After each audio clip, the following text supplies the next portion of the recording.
Welcome everyone.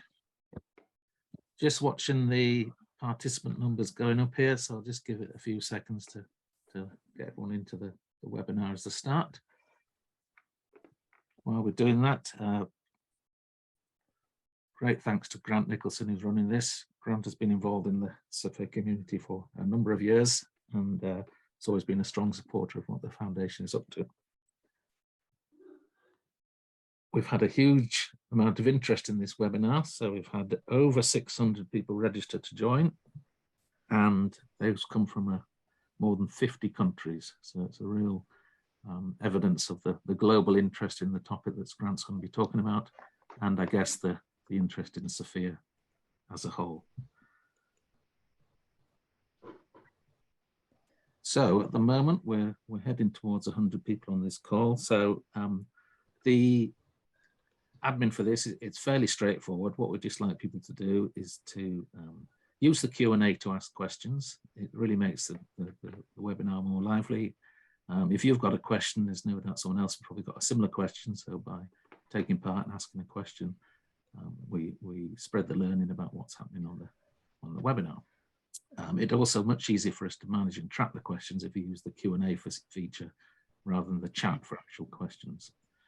To answer the questions, Grant's obviously available, but two of Grant's colleagues, Lisa Howden and Jasmine Brooks, are also on the call, and they'll be able to respond to the questions you have. What we'd like to do as an initial thing in the chat is just to add a quick note about where you are joining the chat from. Again, that just gets things moving, gives a sense that the technology is working.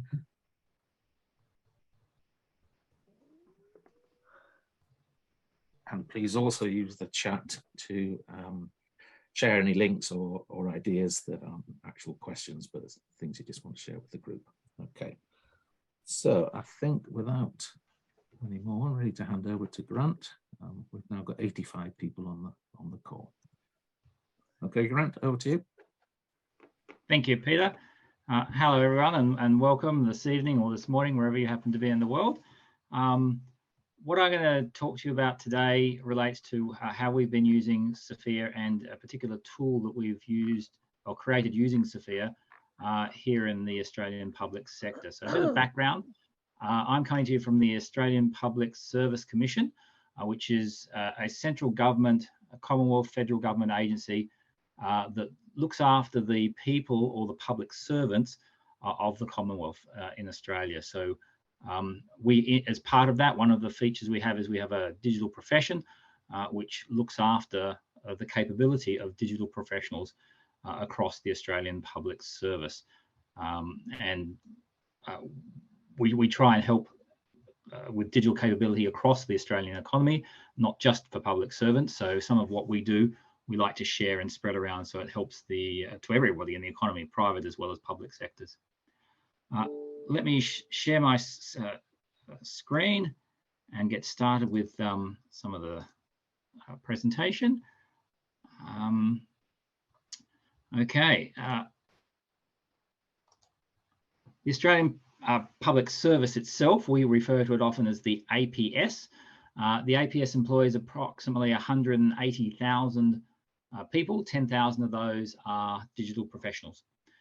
And we have around 200 agencies or government departments within that collection or that hosts that workforce. We support them, all those digital workers, that digital workforce, through the digital profession and a few other things that we do to support capability generally across the APS. So we don't support just digital, we support lots of other types of capability and aspects of capability across the Australian public service, but digital is the particular focus I'm on at the moment.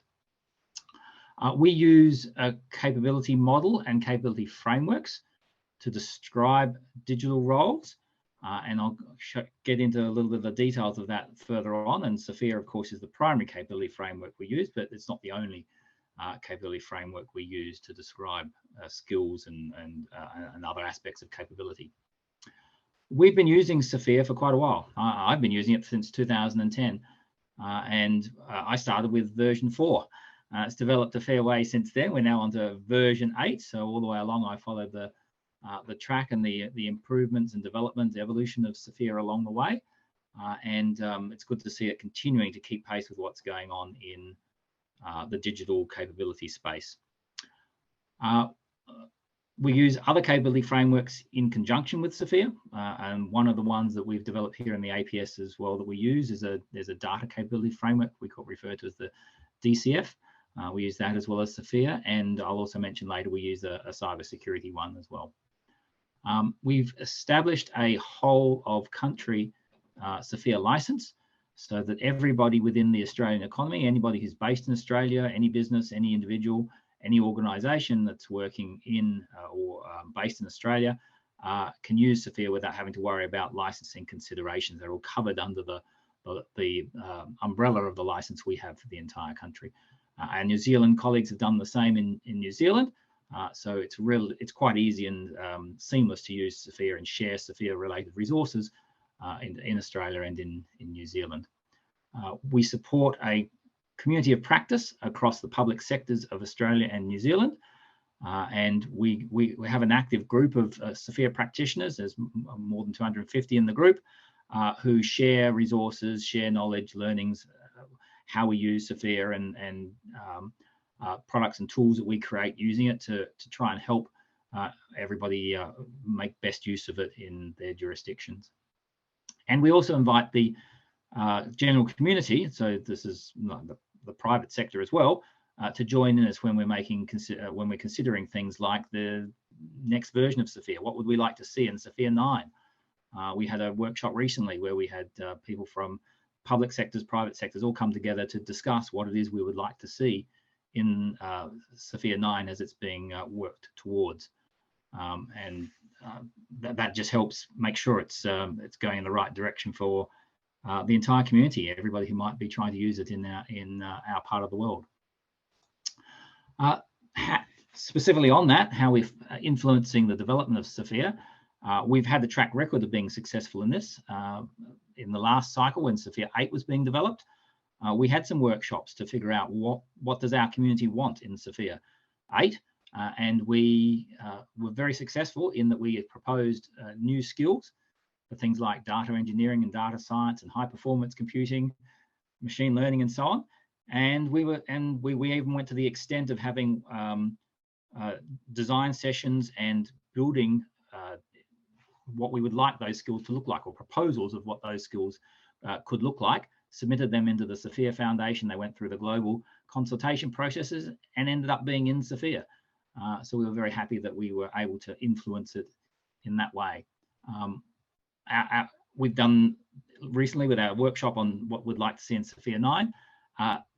The main focus has not actually been on new skills for SFIA, but more on things like guidance and examples of how to support people using SFIA, how best to use it, how to make effective use of it, and a few things are associated around it, like the consideration of behavioural skills and things like ethics and knowledge and those sorts of things. There were, of course, a few skills suggested as well, and we will continue to work on those as a community over the next couple of years as we work towards the SFIA 9 candidate. Our community is therefore quite involved with it, and we think of SFIA as our framework. We are it's as much ours as it is anybody else's in the world, and we like to see it develop and evolve in a way that not only helps us but will help everybody else who uses it across the globe. The whole of country license I mentioned before that we have branded it SFIA AU as a way of indicating that that's what it is and that's operating in the Australian context. And we encourage organisations that are producing products using or based on SFIA to actually brand it with this SFIA AU or powered by SFIA AU brand, just so that it's clear that that's the license they're operating under, so that there's no confusions or anything like that. There's a website you can go to actually download, for example, a copy of that logo if you want to include it in any product that you produce, and we'll continue to support SFIA in that way. The tool I'm going to talk to you about, the application of SFIA that is very exciting for us at the moment, is a product called APS Career Pathfinder. It's a tool that's aimed at helping individuals explore their digital career potential in the Australian public service. It's a digital profession initiative, so we started this process, this program to build this tool, and the purpose for it, why we were doing it, is to help build and retain digital talent in the Australian public service. It lets people compare their own set of skills, their personal set of skills, with those of roles that might be of interest to them. So they can explore any roles that we've got a definition for and see how their skills compare to that. Find them either by how closely they match or by what interests them or what have you. And I'll get into the details of showing you that shortly. It is based on capability frameworks. So SFIA is the primary one we use, of course, but we do use 2 others as well. It's data-driven. So all the data that makes up their definition of our roles and the learning items that might be in there and everything else, it all comes from data sets that we publish on data.gov.au, which is the Australian government open data repository. So all of our data is open and available. People can download and explore that data for themselves. We use learning catalogues to map learning resources to the elements of the capability framework. So the skills or whatever's described in the capability frameworks are mapped to the learning programs or learning resources, so that when a gap is identified, so if you're looking at a career option for yourself and you find that actually you don't have all the capabilities you need, the tool can actually then see which capabilities you're missing and figure out which learning resources therefore might be relevant to you and present those ones to you. And we do that through these learning catalogues. The tool itself is quite new. What I'm going to show you was only released at the end of July this year. We have had a few previous prototypes that we released to see how it would work. And this is the first fully functional version that we have just recently released. We're working towards, and we're not quite there yet, but we're working towards it being an open source development project where we might be able to share the code out and share the way things work and even share the development. If you've got a development team who can do some work on building new features within the tool, you might be able to contribute to the community of users of Career Pathfinder. That's to come. If you're interested in that sort of thing, please contact us at the Digital Profession. Like I said, we aren't there yet, but we're working towards that.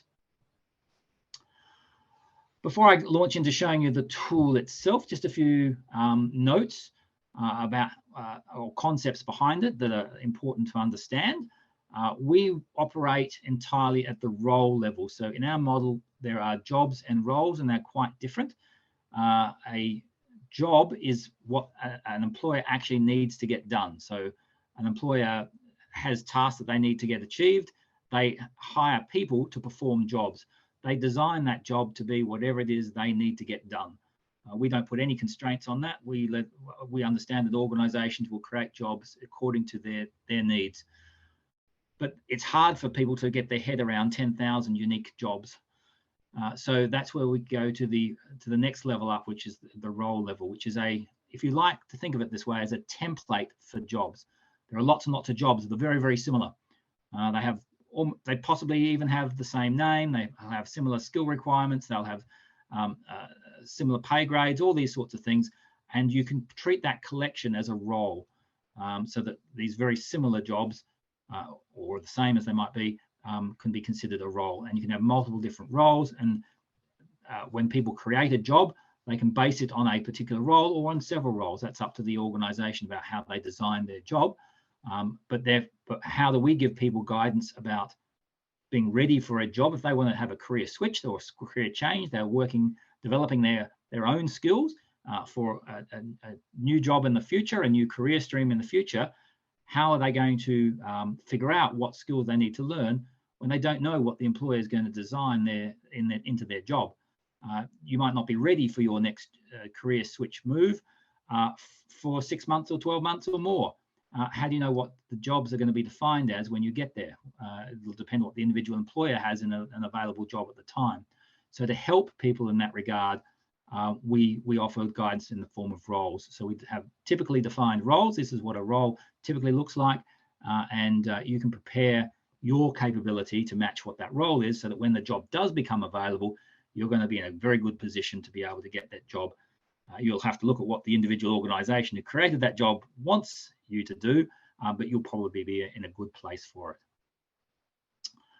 it. In our capability model, there are several components of capability. One is professional, or sometimes called technical skill. There's behaviours, there's knowledge, there's experience.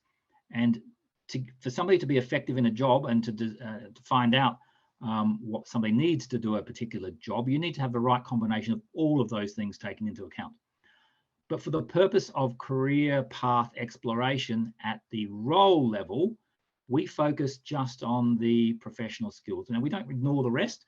We do take into consideration somewhat behaviours, and we do consider experience and knowledge, but most of our focus is on the professional or technical skills component of this model. There are individual frameworks that describe any or all parts of this model. SFIA is an excellent framework describing professional skills. So the other frameworks that we use internally a different framework for behaviours entirely. For behavioural skill, we use an APS, an Australian Public Service framework for that.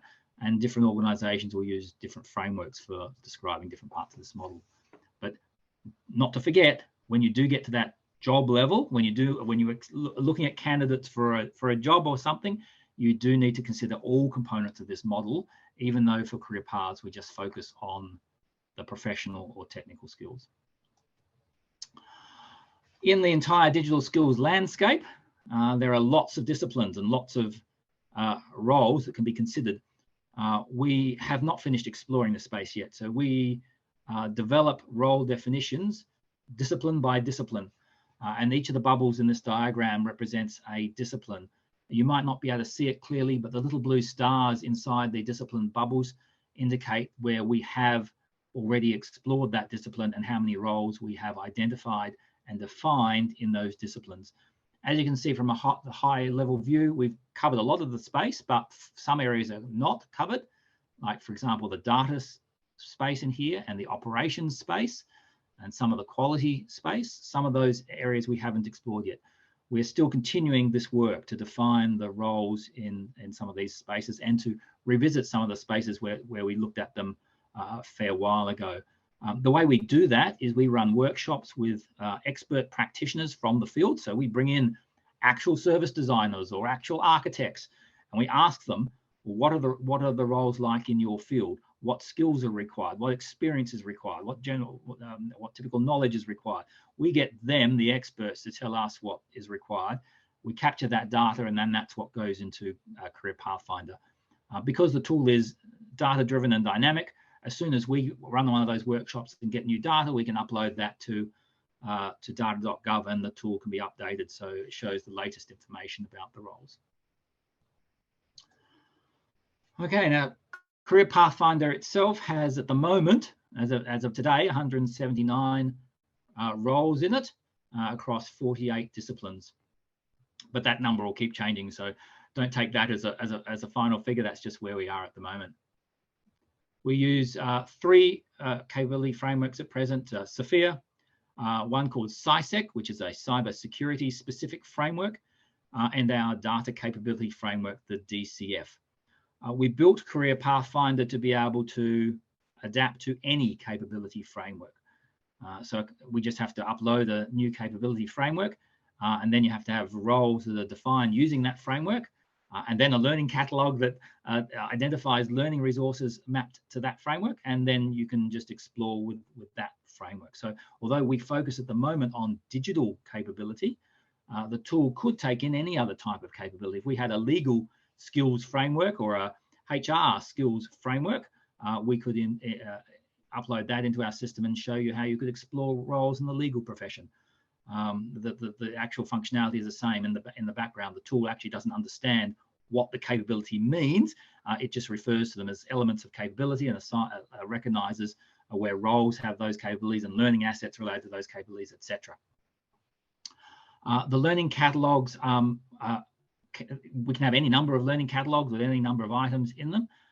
They are identified by the organizations or people who have identified the roles and the capability frameworks. At the moment, we only have one, we actually have two, but one major catalog, learning catalog in our system. It was developed by one of our agencies who was using the tool internally. And so they've mostly mapped learning assets or learning resources that they have access to and that their staff would ideally use. We intend to continue on with that sort of model as organizations come along and identify the learning resources that are relevant to their workforce and to their roles and to their capability frameworks. We'll add those into the tool, and at some point we'll have it a little bit better structured so that people can choose which learning catalogs they go to. At the moment, the tool just reads all the learning catalogs at once and puts them all together as one big learning resource. We have features in the tool for workforce managers to be able to find talent within their organization if people choose to be discoverable. We do take privacy seriously, so people have to opt in to be discoverable in the tool. And if they do opt in to be discoverable, then a HR manager, a workforce manager could search for people with certain skills and find those people and then offer them, for example, opportunities to work on a task force or a project team or whatever the skills are that they're looking for. Before I dive into a live demonstration of the tool, I might just pause for a moment and just check whether there are any questions that have come up before we go into that live demonstration. Hi, Grant. Yes, we've got a couple of questions that are still open. You may feel you're better able to answer them as you go through the demonstration, but I'll just let you know what they are. So we've got one about how the learning catalogues are developed, benchmarked, and then delivered. That's from Philip. And then from Robert, we have a question about what challenges have you found in mapping the generic SFIA skills onto specific requirements of roles and jobs? I think I will address those two now. So the learning catalogues, the idea with the learning catalogues is learning. We have existing learning resources that have been mapped. So none of the learning resources so far have been specifically designed for a particular skill from one of the capability frameworks. Most of the resources were just created as learning resources, and what we're trying to do is figure out how they can relate to the skills in the capability frameworks. And so what we're doing is we look at how learning resources are relevant to the skill and how they could assist somebody in developing that skill. It doesn't mean that that learning resource will give you that skill. If you go and follow that course, it doesn't necessarily mean that course will completely deliver that skill. What we're saying is that it's relevant to it. It'll help, it'll assist. It may not be the complete picture you need. And until we get to that day where learning resources are actually specifically designed for the skills, then that messiness is always going to be there. And so that's not always a clean process. And the second one, what was the second question, Peter? So the question was the challenges. What challenges have you found in mapping the generic SFIA skills onto specific requirements of roles and jobs? Challenges in that, well, you would have thought that getting a room full of, say, enterprise architects together and asking them what the skills are for an enterprise architect would be an endless debate. But actually, it turns out not to be that difficult. They generally get over the debates fairly quickly and settle down on the combination of skills. The main thing is if you're going to do that exercise where you're trying to identify the skills for a role, say which specific SFIA skills are relevant to this role, the key thing is giving the experts who are telling you what skills are required, giving them guidance on how to read and interpret the skills that are in the SFIA. That's probably the main thing, because quite often people like to try and take a quick shortcut and they just read the name of the skill and say, yes, that skill is required in this and it must be at level 4.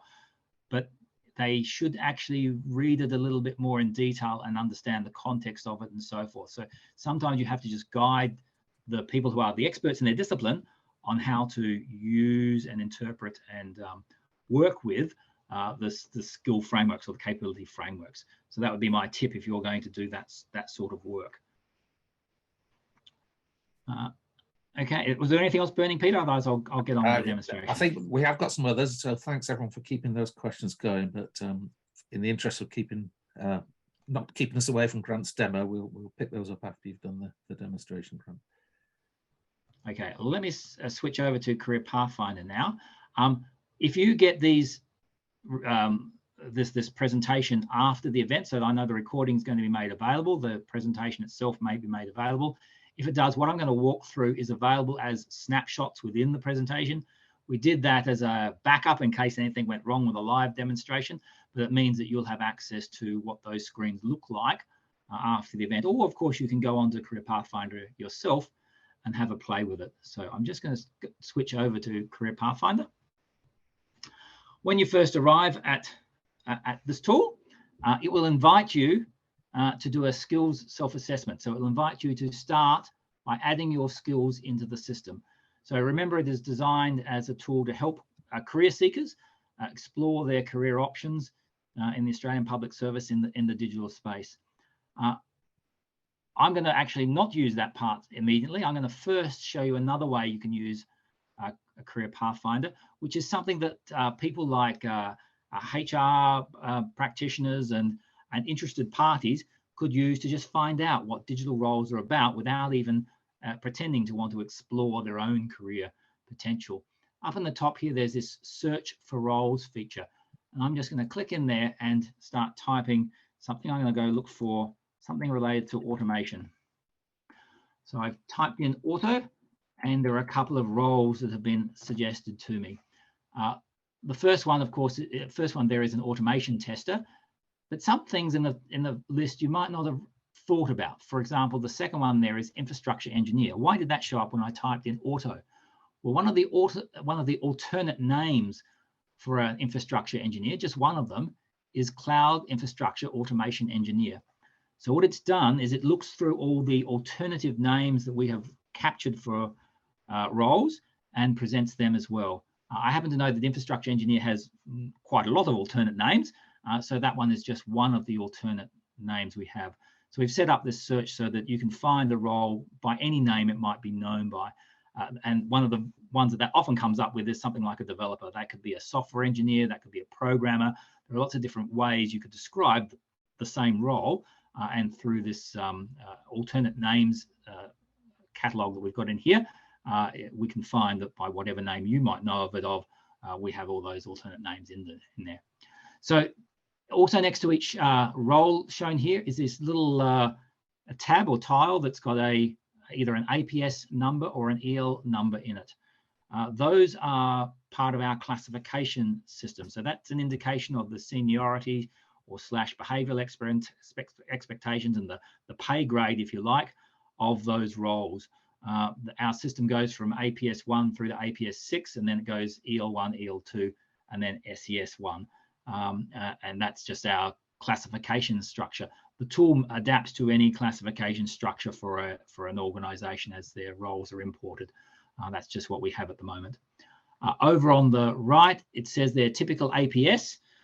This is where it tells you which collection these roles come from. At the moment, we only have one collection up online. That's typical APS roles.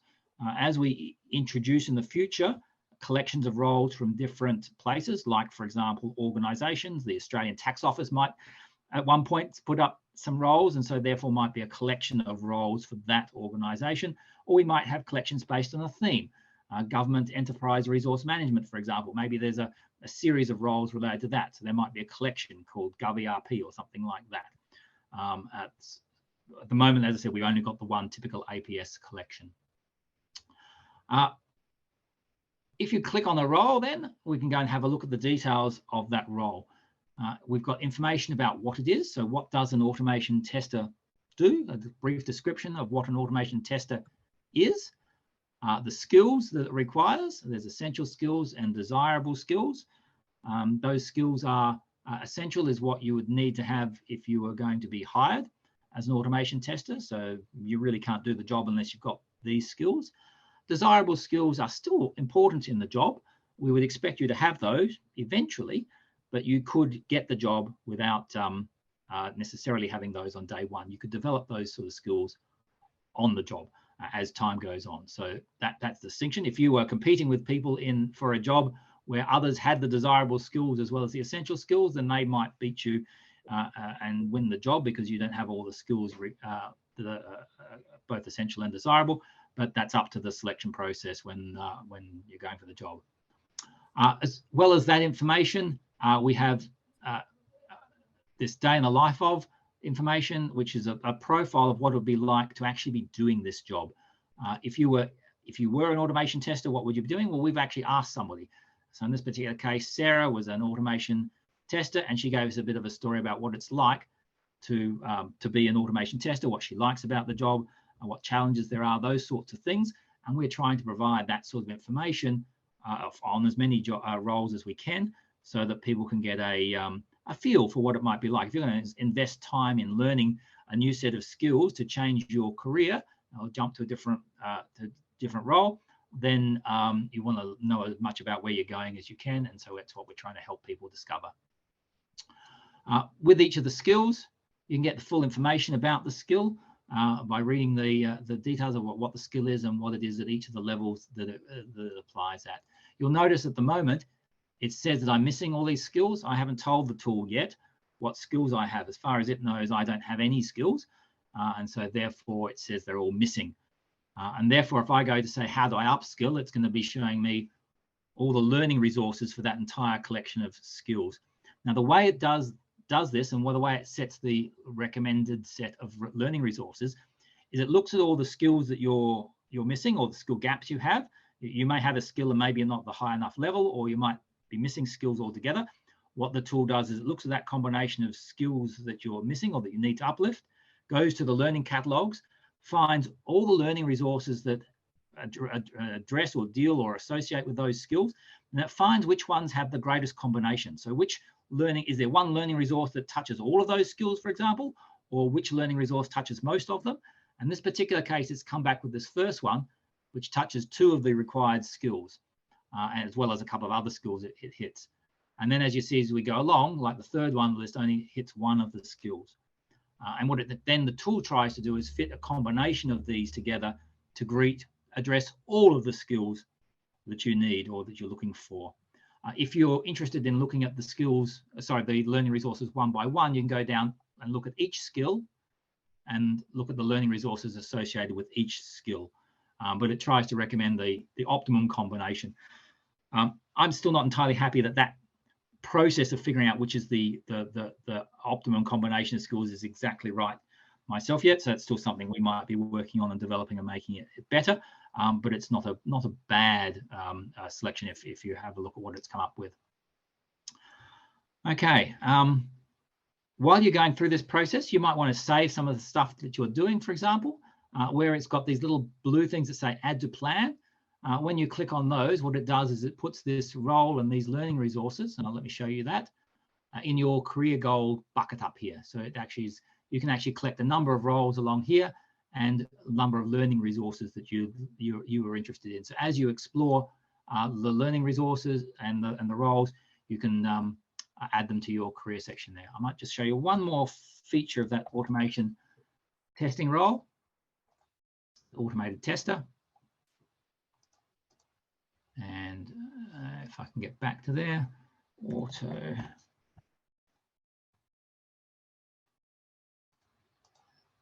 And I left it there, automation tester. Nope, let me get back to the beginning.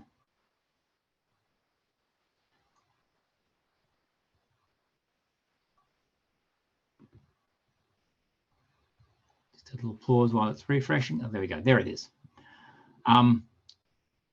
This button up here for search APS jobs. So we have a central jobs board for the whole of the Australian Public Service called APS Jobs. And all of our agencies advertise their jobs on that jobs board. Of course, they could call their job anything they like, any title they like, whereas it may not match what our role title is here. So when you do an actual search on that, what we do is we feed across to APS Jobs all the alternate names that the role may have, so that it's got the best chance of finding live jobs available today on our jobs board, and there they are there. Notice that automation test analyst is not the exact keywords fact that we would have been looking for if we'd typed automation tester. So it's that's how it helps you find all those alternate variations. Okay, I'm going to go back now to do what the tool invited us to at the very beginning. So I'm going to go back to the very beginning and set up the, that's not very friendly. Let me start that again. Go back to the beginning and doing adding our skills. So setting up a skills profile for me. So when you do that, there are two ways you could select your skills.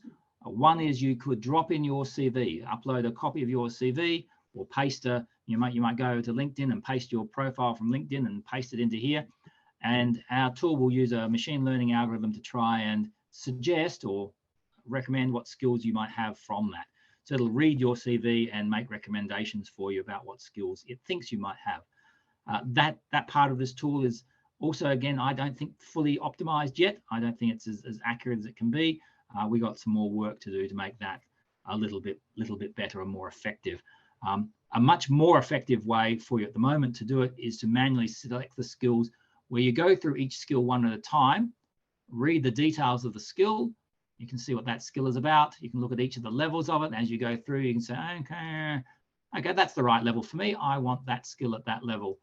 And you can go through the entire set of skills and all the frameworks available here. You can turn on and off frameworks. There's a way you can actually look at all the frameworks that are there and turn on and off whichever ones you want to look at.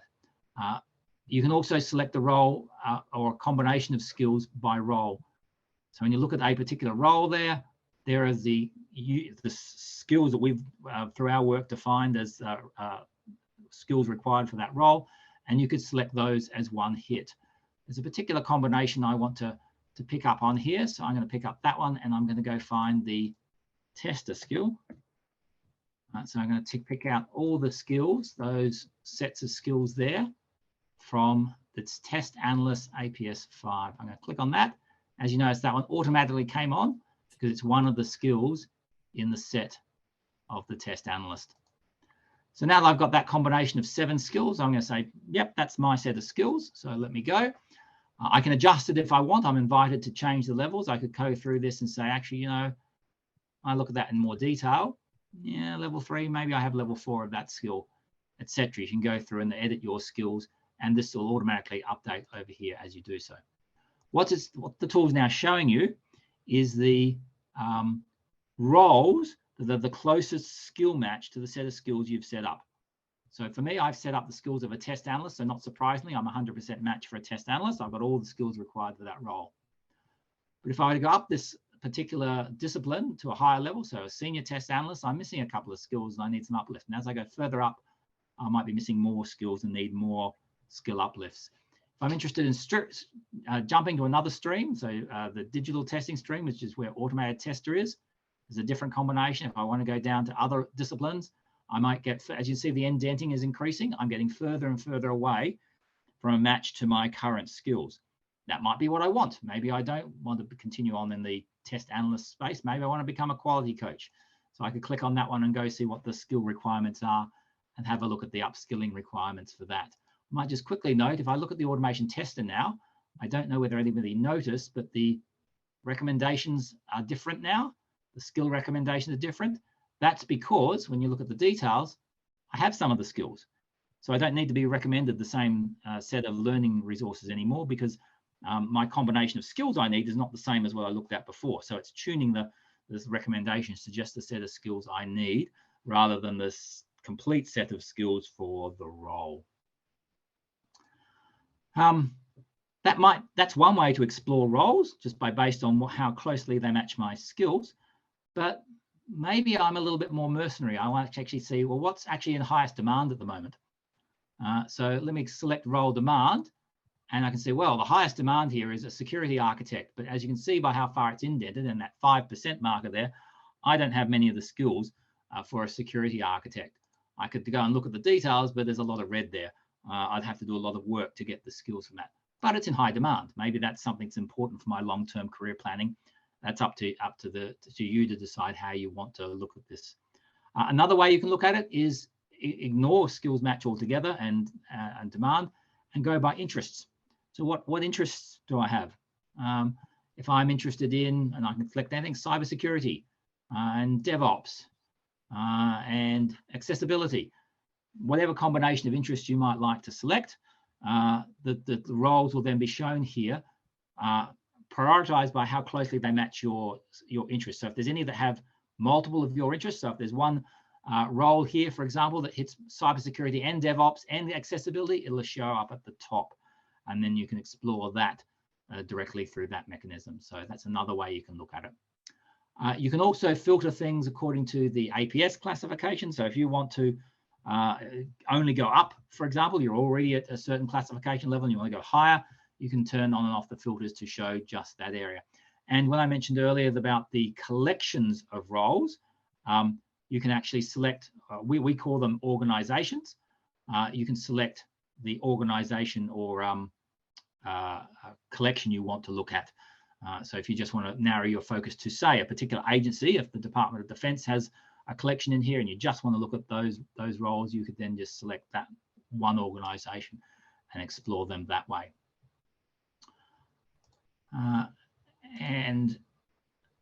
There's one other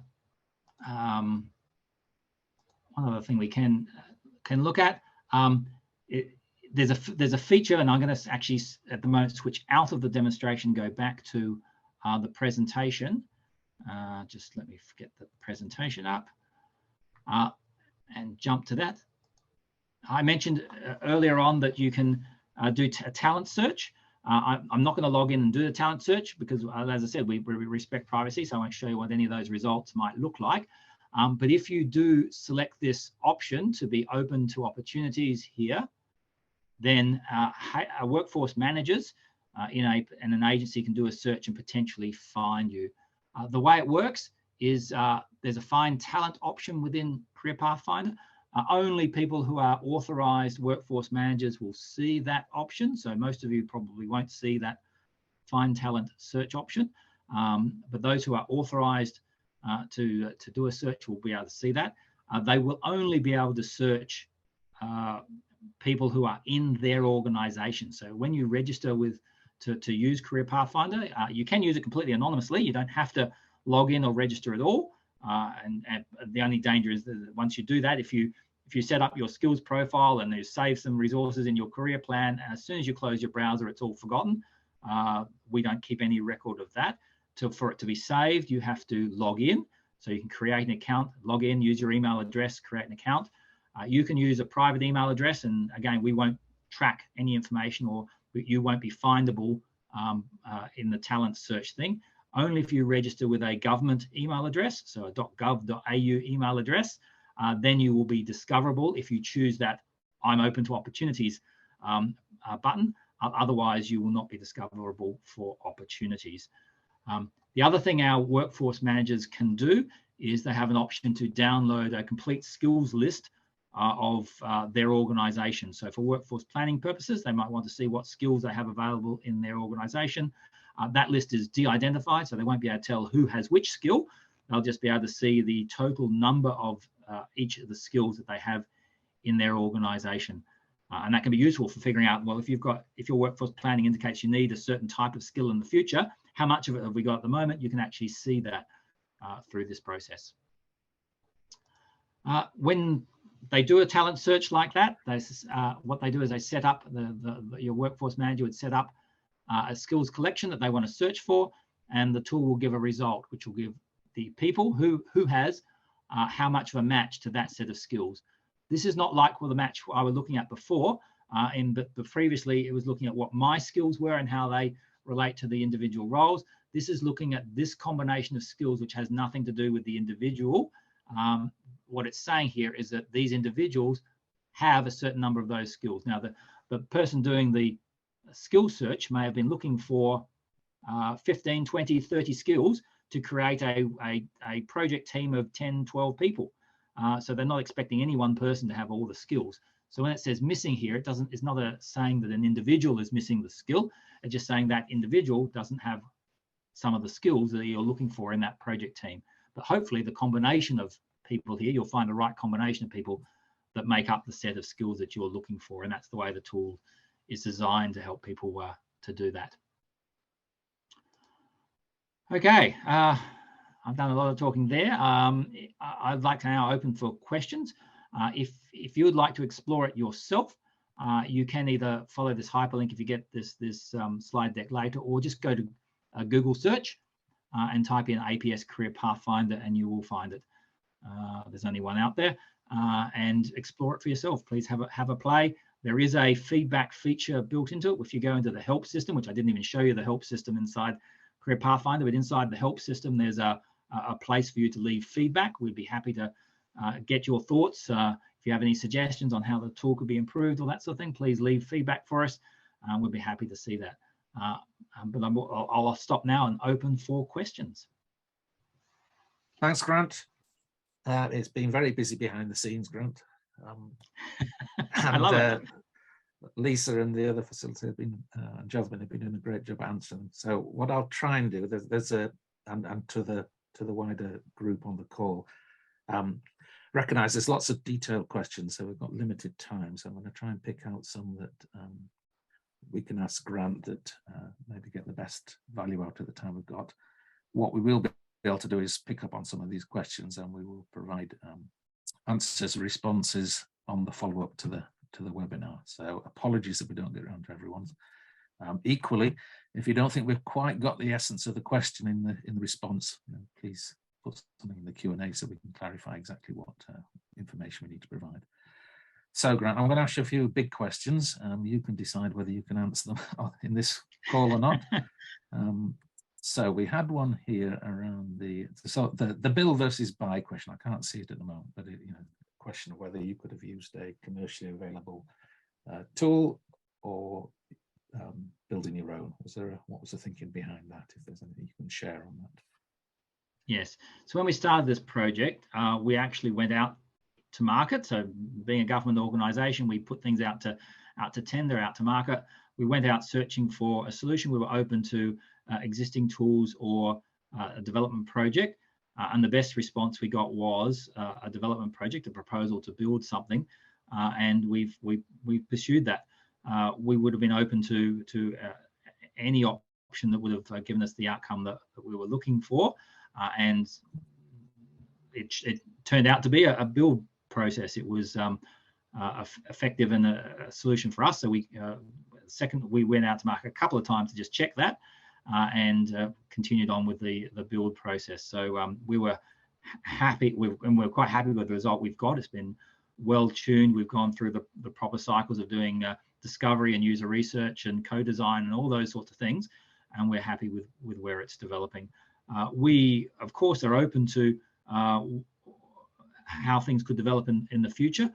There might be opportunities to merge with something else in the future, or design in a different way. We're open to those sorts of considerations as we continue to evolve this tool. It's not finished evolving by any means yet. Okay, thanks, Grant. Now I've got another question from Monica, which Lisa has answered, but it's such a common question and a really big one for organisations looking at initiatives like that. I'd be interested in your thoughts. So Monica asked about what were your first steps to generate interest in this in your organisation, and any tips you'd offer to people looking to get traction within their own organisations? We started by showing what the potential was. So the original genesis for this whole project, this whole Career Pathfinder thing, was a desire to have a digital career pathways. And at the time, this is going back about 3 years ago, maybe even a little bit more, the way career paths were often done is they were static documents that showed a progression from one role to another role to another role, and sometimes it branched off to somewhere else. And they were very static documents.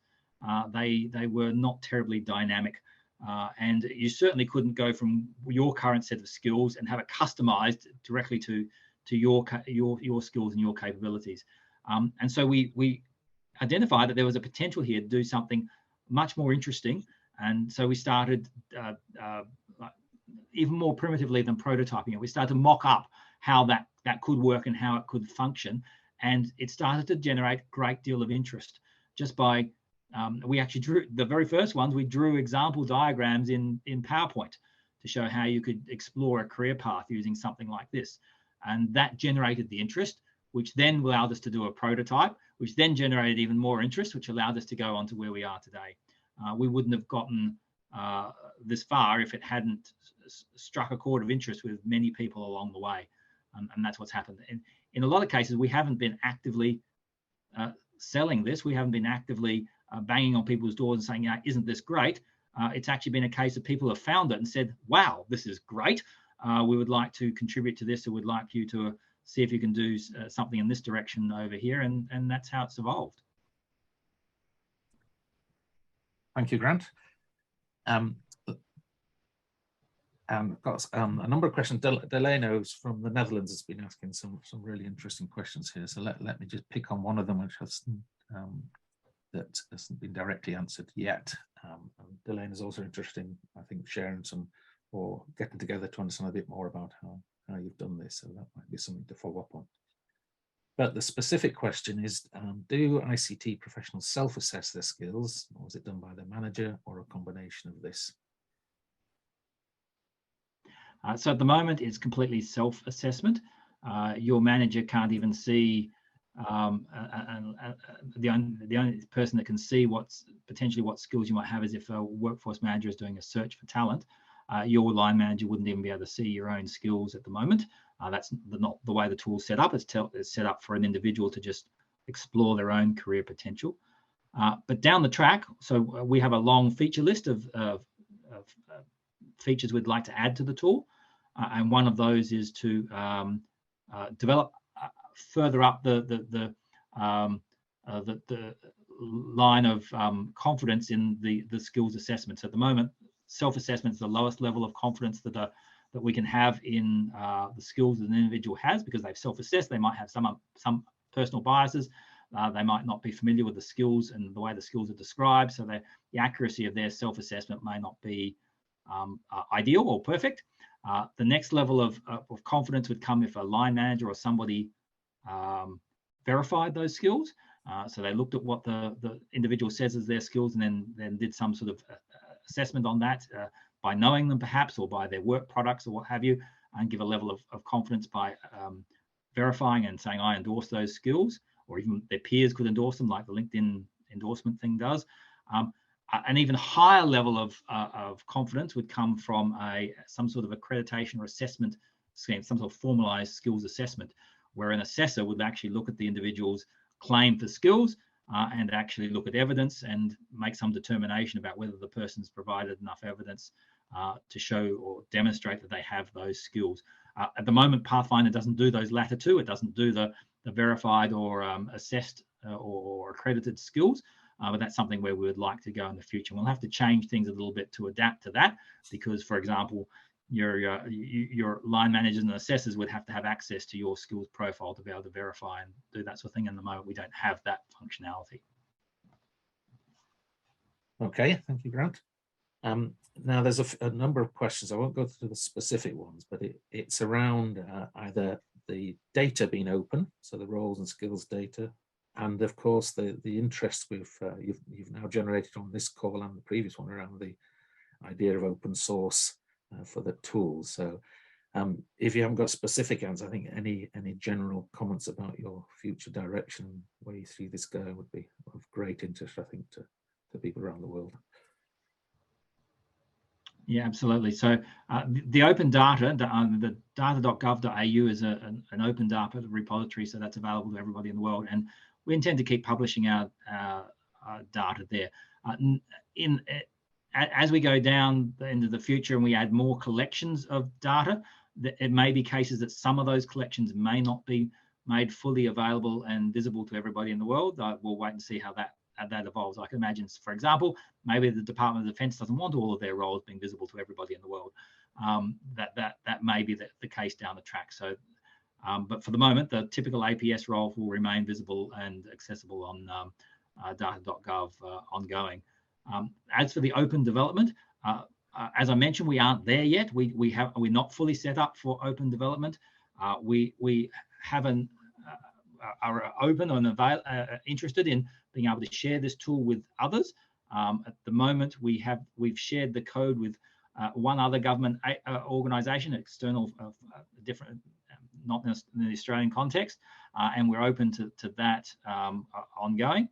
But what we'd much prefer to do is have shared development, as in open source. People work off the same code base. We all pool our resources. We make recommendations or suggestions for changes. We develop and work on those. We get together and put them and merge them into the one code base so that everybody then gets to benefit from those. Everybody can get the new added features that one of our partners has developed in the open source community. So that's our longer term ambition. We're working towards that now, but as I said, we're not there. If you are interested in being part of something like that, please contact us, and we'll talk more about how that might come about. But as of today, it's not open in that sense. The most I could do, if somebody's really super keen today, we could actually share the code with you, but that's not the complete picture, because then you need to have the environment that supports the code, you need to have the data sources, you need to have all the rest of it. We'd like to work with the community and how we can set that all up so that it works best for everybody. Thanks, Grant. Conscious of time now, so I think we probably need to wind it down. I feel a bit guilty because we've got so many good questions that are still out there and waiting to be answered, but we're going to have to close it down and find other ways to respond to that. So thanks again to everyone who's taken part. Really, the questions make it so much more engaging and interesting. So thanks for everyone for really diving in and doing that. We have some other webinars planned, and we will be able to announce those imminently. And hopefully they'll be as entertaining and engaging as this one, and informative. Grant, do I want to give you the last word before we sign off? I'd just like to say thank you to everybody for your interest, and please do engage.